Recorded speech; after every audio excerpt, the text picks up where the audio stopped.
बातचीत हुई फेल और कूटनीति हुई राख। अब तेल की आग मचाएगी दुनिया में हाहाकार और धाक।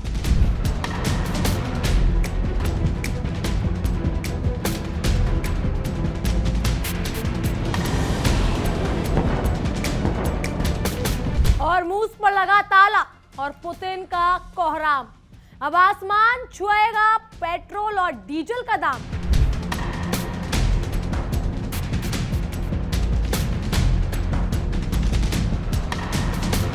नमस्कार, आप देख रहे हैं बैटल ग्राउंड और आपके साथ मैं हूं जिया कौशिक। नमस्कार, मैं हूं नंदिनी सिंह।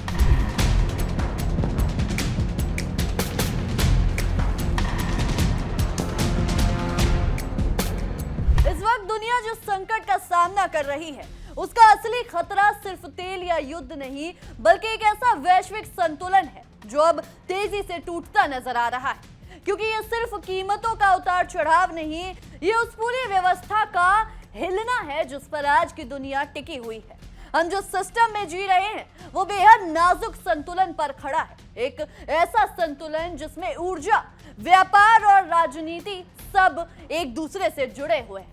और जब इस चेन की एक कड़ी टूटती है तो उसका असर पूरी दुनिया पर पड़ता है। आज जो कंटेनर एशिया से यूरोप जा रहा है उसकी लागत पहले से ही 30 से 40% तक बढ़ चुकी है।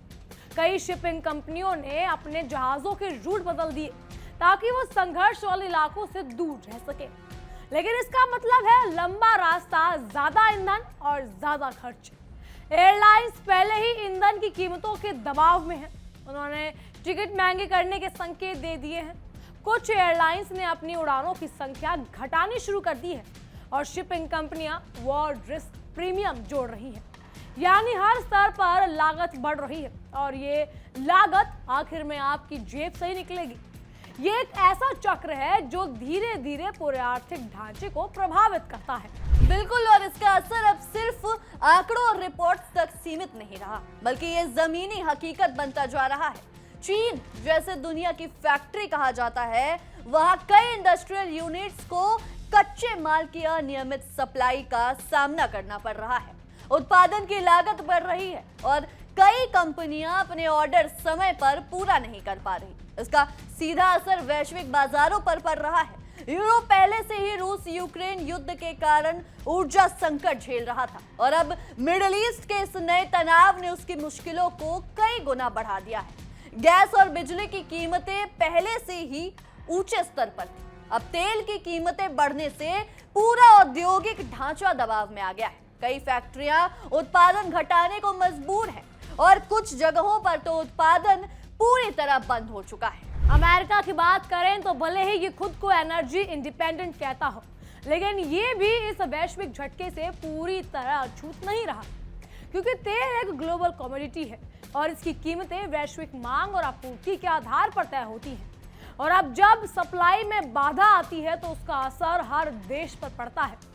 अमेरिका में भी महंगाई का दबाव बढ़ सकता है और फेडरल रिजर्व को अपनी मौद्रिक नीतियों में बदलाव करना पड़ सकता है। यानी ये संकट सिर्फ एक क्षेत्र का नहीं बल्कि पूरी दुनिया का संकट बन चुका है। और अगर ये टकराव और बढ़ता है तो इसका असर सिर्फ आर्थिक नहीं रहेगा बल्कि सैन्य और रणनीतिक स्तर पर भी देखने को मिलेगा। इराक, सीरिया और लेबनान जैसे देश पहले से ही अस्थिरता के दौर से गुजर रहे हैं।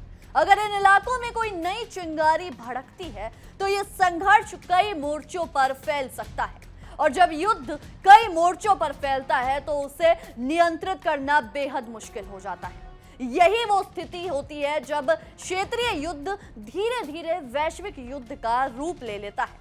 इतिहास गवाह है कि बड़े युद्ध कभी अचानक नहीं होते, वो धीरे धीरे बनते हैं और फिर एक दिन पूरी दुनिया को अपनी चपेट में ले लेते हैं। इस पूरे परिदृश्य में एक और बड़ा खतरा है, साइबर वॉरफेयर है।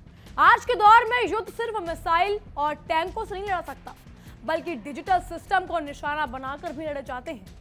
अगर ऊर्जा ग्रिड्स, बैंकिंग सिस्टम या कम्युनिकेशन नेटवर्क पर साइबर अटैक होता है तो इसका असर और भी विनाशकारी हो सकता है। और यही वजह है कि कई देश अब अपने साइबर डिफेंस को भी मजबूत कर रहे हैं। जी बिल्कुल, अब सवाल ये उठता है कि भारत जैसे देश के पास आखिर विकल्प क्या है। भारत अपनी जरूरत का लगभग 85% तेल आयात करता है, यानी हम वैश्विक बाजार पर पूरी तरह निर्भर हैं। हमारे पास रणनीतिक पेट्रोलियम भंडार जरूर है, लेकिन वो सीमित समय के लिए ही राहत दे सकता है। अगर ये संकट लंबा खिंचता है तो भारत को या तो महंगा तेल खरीदना पड़ेगा या फिर वैकल्पिक ऊर्जा स्रोतों पर तेजी से काम करना होगा। सरकार रूस से सस्ता तेल खरीदने की कोशिश कर सकती है, लेकिन अगर रूस का उत्पादन ही उतना प्रभावित हो रहा तो ये विकल्प भी सीमित हो जाएगा। इसके अलावा भारत को रिन्यूएबल एनर्जी, सोलर और विंड प्रोजेक्ट्स को और इलेक्ट्रिक मोबिलिटी पर भी तेजी से निवेश करना होगा। लॉन्ग टर्म कॉन्ट्रैक्ट्स के जरिए ऊर्जा सुरक्षा सुनिश्चित रही होगी, क्योंकि ये संकट एक चेतावनी है कि भविष्य में ऊर्जा ही सबसे बड़ी ताकत बनने वाली है। और बाजारों में जो डर है वो अब साफ दिखाई देने लगा है। ग्लोबल स्टॉक मार्केट्स में भारी गिरावट देखी जा रही है। निवेशक सुरक्षित विकल्पों की ओर भाग रहे हैं। सोने की कीमतें तेजी से बढ़ रही हैं और ये संकेत है कि दुनिया अनसर्टेनिटी से घिर चुकी है। विदेशी निवेशक उभरते बाजारों से पैसा निकाल रहे हैं, जिसका सीधा असर भारत जैसे देशों पर पड़ सकता है। रुपया कमजोर हो सकता है और विदेशी मुद्रा भंडार पर दबाव और ज्यादा बढ़ सकता है। लेकिन इन बड़े आंकड़ों के बीच सबसे बड़ा असर आम आदमी पर पड़ने वाला है। आपके घर का बजट बिगड़ने वाला है, पेट्रोल और डीजल महंगे होने वाले हैं, ट्रांसपोर्ट महंगा होगा और इसका असर हर चीज पर पड़ेगा। सब्जियों से लेकर दवाइयों तक, स्कूल बस से लेकर ऑनलाइन डिलीवरी तक हर सेवा बदलने वाली है और हर में लागत बढ़ने वाली है। ईएमआई का दबाव बढ़ेगा और बचत कम हो जाएगी। यही वजह है, यही बिंदु है जहां एक वैश्विक संकट सीधे अपने जीवन को प्रभावित करेगा। सबसे चिंता की बात यह है कि इस पूरे संकट का कोई स्पष्ट समाधान अभी फिलहाल नजर नहीं आ रहा। ना तो कूटनीति काम कर रही है, ना ही युद्ध रुकने के संकेत मिल रहे हैं। हर दिन हर घंटा हालात को और ज्यादा जटिल बना रहा है। दुनिया की बड़ी ताकतें अपने अपने हितों में उलझी नजर आ रही है और इसी वजह से कोई भी निर्णायक कदम फिलहाल सामने नहीं आ रहा। हर देश अपनी रणनीति के अनुसार चल रहा है और यही असंतुलन इस संकट को और ज्यादा गहरा बना रहा है। और शायद यही इस पूरी कहानी का सबसे बड़ा डर है। ये संकट अचानक खत्म नहीं होगा, वो धीरे धीरे और गहराएगा और दुनिया को एक ऐसे मोड़ पर ले जाएगा जहां से वापस लौटना आसान नहीं होगा। आने वाले कुछ हफ्तों और महीनों में ये तय होंगे, ये तय करेंगे कि ये सिर्फ एक आर्थिक संकट रहेगा या फिर एक बड़े वैश्विक टकराव में बदल जाएगा। याद रखिए, तेल की हर बूंद सिर्फ ईंधन नहीं, ये ताकत है, ये राजनीति है, ये वैश्विक संतुलन का आधार है। और जब यही बिंदु आग बन जाती है तो उसकी लपटें सीमाओं में नहीं रुकती, बल्कि महाद्वीपों को पार करती हैं और पूरी दुनिया को अपनी चपेट में ले लेती हैं। आज जो संकट हम देख रहे हैं वो सिर्फ एक खबर नहीं, बल्कि आने वाले समय की एक चेतावनी है, एक संकेत है कि दुनिया एक बार फिर एक बड़े बदलाव के दौर से गुजरने वाली है और इस बदलाव की कीमत हर देश, हर समाज और हर आम इंसान को चुकानी पड़ सकती है। लेकिन इस पूरी कहानी का सबसे खतरनाक पहलू अभी भी बाकी है, क्योंकि ये सिर्फ तेल की कीमतों की कहानी नहीं, ये उस पूरी वैश्विक व्यवस्था के हिलने के लिए कहानी है या हिलने की कहानी है जिस पर आज की आधुनिक दुनिया टिकी हुई है। हम जिस सिस्टम में जी रहे हैं वो बेहद नाजुक संतुलन पर खड़ा हुआ है। एक ऐसा संतुलन जिसमें ऊर्जा, व्यापार, राजनीति और सुरक्षा जब एक दूसरे से जुड़े हुए हैं और अब जब इस चेन की एक कड़ी टूटेगी तो उसका पूरा असर पूरी दुनिया पर पड़ने वाला है। आज जो कंटेनर एशिया से यूरोप जा रहा है उसकी लागत पहले से 30 से 40% तक बढ़ चुकी है। शिपिंग कंपनियां अब पुराने सुरक्षित रूट्स छोड़कर नए रास्ते अपना रही है, लेकिन हर नया रास्ता लंबा है, महंगा है और जोखिम भरा है। कुछ जहाजों को अफ्रीका के केप ऑफ गुड होप के रास्ते भेजा जा रहा है, जिससे ट्रांजिट टाइम 10 से 15 दिन तक बढ़ गया है। यानी जो सामान पहले 20 दिन में पहुंचता था अब उसे 35 दिन तक लगने जा रहे हैं। इसका मतलब है बाजार में देरी, सप्लाई में कमी और कीमतों में भारी उछाल। और यही असर अब जमीन पर साफ दिखाई देने लगा है। बड़े बड़े रिटेल ब्रांड्स ने संकेत दे दिया है कि आने वाले हफ्तों में प्रोडक्ट्स की कीमतें बढ़ सकती हैं। इलेक्ट्रॉनिक्स, ऑटोमोबाइल, फार्मा, हर सेक्टर प्रभावित हो रहा है, क्योंकि हर सेक्टर कहीं ना कहीं ग्लोबल सप्लाई चेन पर निर्भर है। चीन जो दुनिया की मैन्युफैक्चरिंग कैपिटल है, वहां फैक्ट्रियां अब अनिश्चितता के माहौल में काम कर रही हैं। कच्चा माल की कमी, शिपमेंट में देरी और बढ़ती लागत, इन तीनों ने मिलकर उत्पादन को प्रभावित किया है। यूरोप की स्थिति और भी गंभीर है।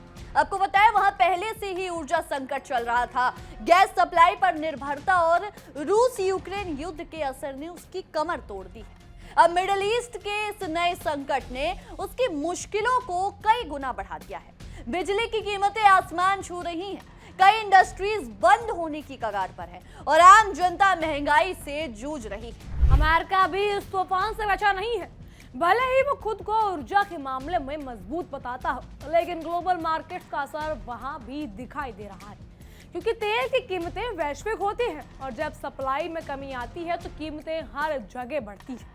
अमेरिका ने भी ट्रांसपोर्ट कॉस्ट बढ़ा दी है, महंगाई का दबाव बढ़ रहा है और यही वजह है कि वहां की आर्थिक नीतियों पर भी असर पड़ सकता है। लेकिन अगर हम इस पूरे संकट को और गहराई से समझें तो ये सिर्फ आर्थिक संकट नहीं, ये एक संभावित रणनीतिक संकट भी है, क्योंकि जब तेल जैसे संसाधन पर नियंत्रण की लड़ाई होती है तो वो सिर्फ व्यापार की लड़ाई नहीं रहती, वो ताकत की लड़ाई बन जाती है। और यही वो बिंदु है जहां से संघर्ष खतरनाक मोड़ ले लेता है। इराक, सीरिया, लेबनान, ये सभी देश पहले से ही अस्थिर है। अगर यहाँ किसी भी तरह की सैन्य गतिविधि बढ़ती है तो यह पूरा क्षेत्र युद्ध का मैदान बन सकता है।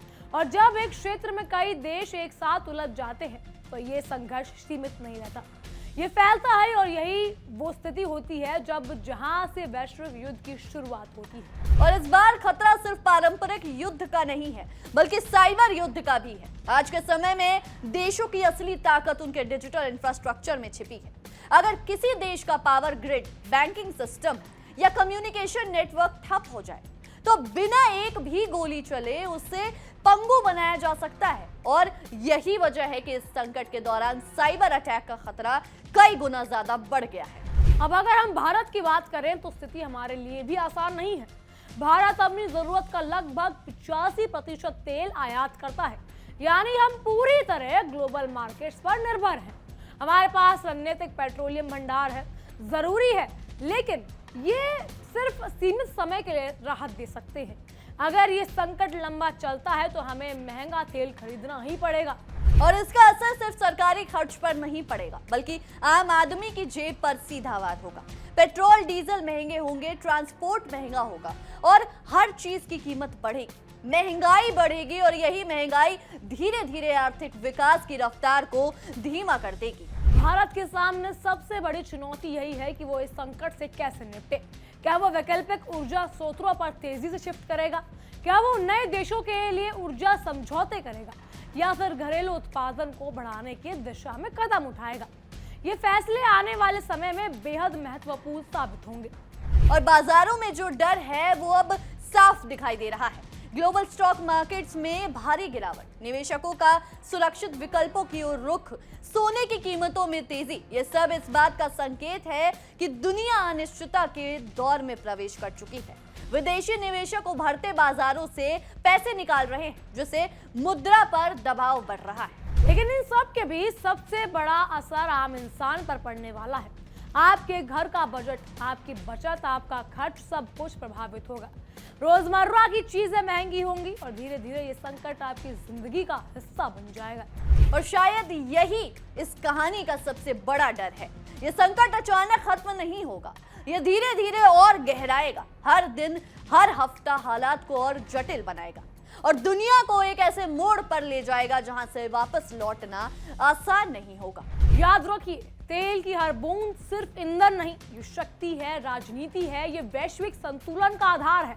और जब यही बूंद आग बन जाती है तो उसकी लपटें सीमाओं में नहीं रुकती, बल्कि पूरी दुनिया को अपनी चपेट में ले लेती है। आज जो हम देख रहे हैं वो सिर्फ एक खबर नहीं, बल्कि एक चेतावनी है, एक संकेत है कि दुनिया एक बड़े बदलाव के दौर में प्रवेश कर चुकी है और इस बदलाव की कीमत हर देश, हर समाज और हर इंसान को चुकानी पड़ सकती है। बहरहाल इन सब पर आपकी क्या राय है, हमें कमेंट के जरिए जरूर बताइएगा।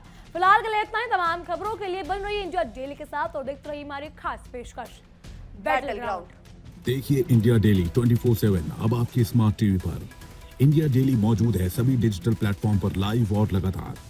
इंडिया डेली 24/7 हर दिन राष्ट्र को समर्पित।